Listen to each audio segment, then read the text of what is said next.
adalah ketika dia dijauhkan dari neraka Allah Subhanahu wa taala. Allahumma ajirna minan nar. Allahumma ajirna minan nar. Ya Allah, jauhkanlah dari kami, selamatkanlah kami dari neraka. Dan doa yang dipakai Allah atau masa kita berdoa untuk dilepaskan dari neraka itu hanya berlaku ketika kita berada di dunia. Jadi berdoalah selagi kita masih ada di dunia ini, maka berdoa sebanyak mungkin supaya kita dibebaskan dari api neraka. Karena kaum muslimin yang berbahagia, Allah kasih bocoran kepada kita terhadap masa depan yang akan terjadi, dan itu bagi kita hari ini adalah masih baik, sesuatu yang baik. Tetapi karena Allah yang membocorkan, yang memberikan kabar kepada kita, pastilah ini akan terjadi dan betul, karena Allah katakan dalam Al-Quran. Kenapa kita disuruh doa di dunia? Sebab ketika kita berdoa di akhirat, doa kita itu tidak akan dikabulkan oleh Allah Subhanahu wa taala. Jangankan di akhirat, setelah kita di dalam kubur, maka perintah kita tidak akan dikabulkan oleh Allah Subhanahu wa taala. Apalagi besok ketika kita dibangkitkan, maka pada waktu itu yang hari ini sesuatu yang baik pada waktu itu sudah menjadi kenyataan. Maka pada waktu itu barulah orang berkata, walau tara idil mujrimuna nakisu ru'usihim 'inda rabbihim. Tatkala para pendosa melihat, merasakan dan melihat apa yang telah Allah janjikan kepada mereka di akhirat kelak. Rabbana absarna, ya Allah kami telah lihat, wa sami'na, dan kami telah dengar. Setelah kita dengar dan kita lihat apa yang dijanjikan oleh Allah kepada orang-orang yang pelaku dosa, maka semua mereka pada itu berkata, farji'na na'mal shalihan, ya Allah kembalikan lagi kami ke pasar pusat, kembalikan lagi ke Pekanbaru, kembalikan lagi ke dunia, na'mal shalihan, niscaya kami akan beramal soleh. Tapi pada waktu itu semua doa tidak akan dikabulkan oleh Allah Subhanahu wa taala. Doa-doa para dosa pada waktu itu tidak lagi didengarkan oleh Allah Subhanahu wa taala. Maka sekarang masa kita berdoa untuk dibebaskan oleh Allah dari neraka.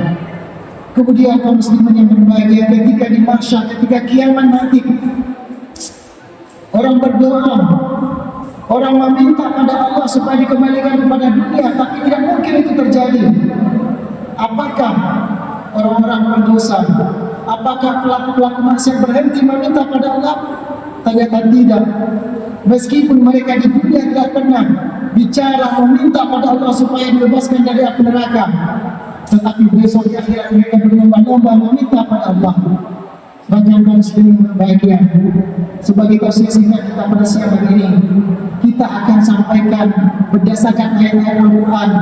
Ternyata ada 4 doa, 4 permintaan orang-orang yang dimasukkan oleh Allah ke dalam neraka, dan semua permintaan itu tidak dikabulkan oleh Allah Subhanahu wa taala. Sehingga 4 permintaan itu hanya menjadi cita-cita, angan-angan penduduk neraka yang tidak akan pernah dikabulkan oleh Allah Subhanahu wa taala. Maka sebelum itu terjadi, sekarang kita berdoa kepada Allah supaya dibebaskan dari api neraka. Apa doa atau angan-angan atau cita-cita penduduk neraka ketika sudah merasakan azab Allah Subhanahu wa taala dalam neraka? Maka doa tertinggi penduduk neraka pada waktu itu adalah supaya mereka dikeluarkan dari api neraka. Allah katakan dalam surat Al-Mu'minun ayat 107, Rabbana akhrijna minha, ya Allah keluarkanlah kami dari api neraka ini. Ya Allah keluarkan kami dari api neraka ini. Karena mereka sudah merasakan betapa pedihnya ketika hidup di dunia tidak terarah, ketika hidup di dunia tidak memanfaatkan waktu yang terbaik untuk Allah Subhanahu wa taala, maka berkonsekuensi mereka diazab oleh Allah Subhanahu wa taala.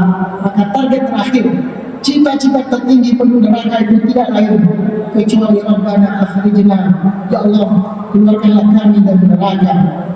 Tapi kata Allah, katakan tidak akan pernah dikeluarkan lagi. Itu yang pertama.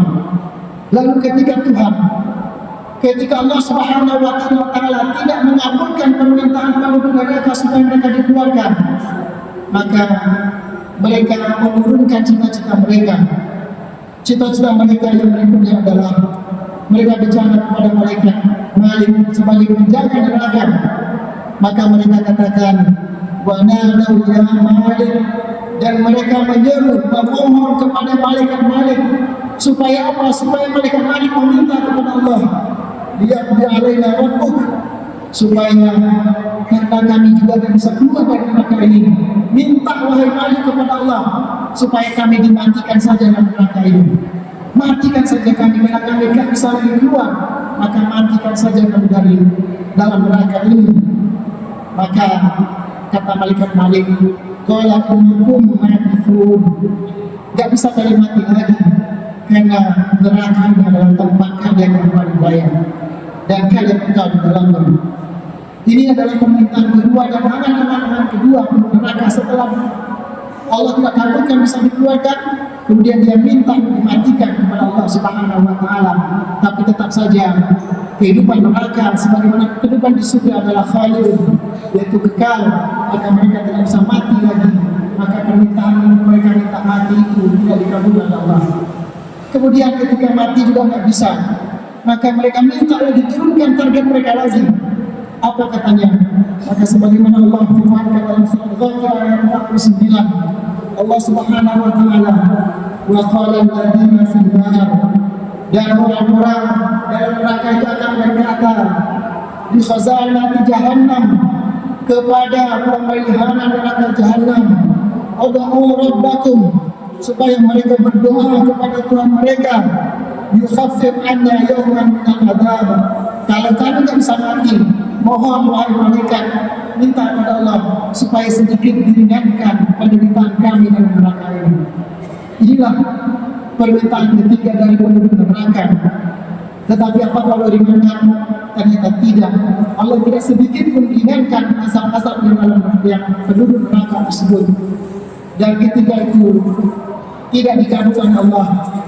Pertama dia seru Allah, Allah tolak. Kemudian Allah seru dia seru malaikat, malaikat tolak. Kemudian yang keempat, dan ini adalah cita-cita mereka yang terbawa. Dan ini yang terakhir, apa cita-cita mereka? Banyak ashabun nar ashabal jannah. Maka penduduk neraka itu minta tolong kepada teman-temannya, kepada penduduk surga. Apa permintaannya? Bukan untuk dikeluarkan dari neraka, bukan untuk dimatikan, dan bukan untuk diringankan azabnya. Hanya saja sedikit saja diminta, yaitu apa? An-afiqu al-ma, supaya orang penduduk surga itu sedikit memberikan kepada mereka minuman yang diminum oleh penduduk surga Allah Subhanahu wa taala. Ini adalah permintaan terakhir penduduk neraka ketika sudah putus asa, semua permintaannya dikabulkan oleh Allah Subhanahu wa taala. Tapi yang paling menyakitkan penduduk neraka pada waktu itu, penduduk surga mengatakan, semua minuman ini diharamkan kepada kalian penduduk neraka. Inilah 4 hal cita-cita dan angan-angan penduduk neraka kepada Allah Subhanahu wa taala, dan semua itu ditolak. Kenapa kita perlu sampaikan ini ke muslimin berbahagia? Ternyata doa, permintaan besok di hari kiamat, permintaan ketika azab di depan mata itu tidak akan dikabulkan Allah. Maka sepanjang waktu itu masih ada, masih kesempatan kita masih ada di dunia ini, mari kita berbanyak doa, semoga kita tidak termasuk pada orang-orang yang nanti bercita-cita berangan-angan padahal, dan semua cita-cita itu ditolak oleh Allah Subhanahu wa taala. Allahumma ajirna minan nar, Rabbana atina fid dunya hasanah wa fil akhirati hasanah wa qina adzaban nar. Subhanallah wa bihamdihi, asyhadu an la ilaha illa anta, astaghfiruka wa atubu ilaik. Wassalamu alaikum warahmatullahi wabarakatuh.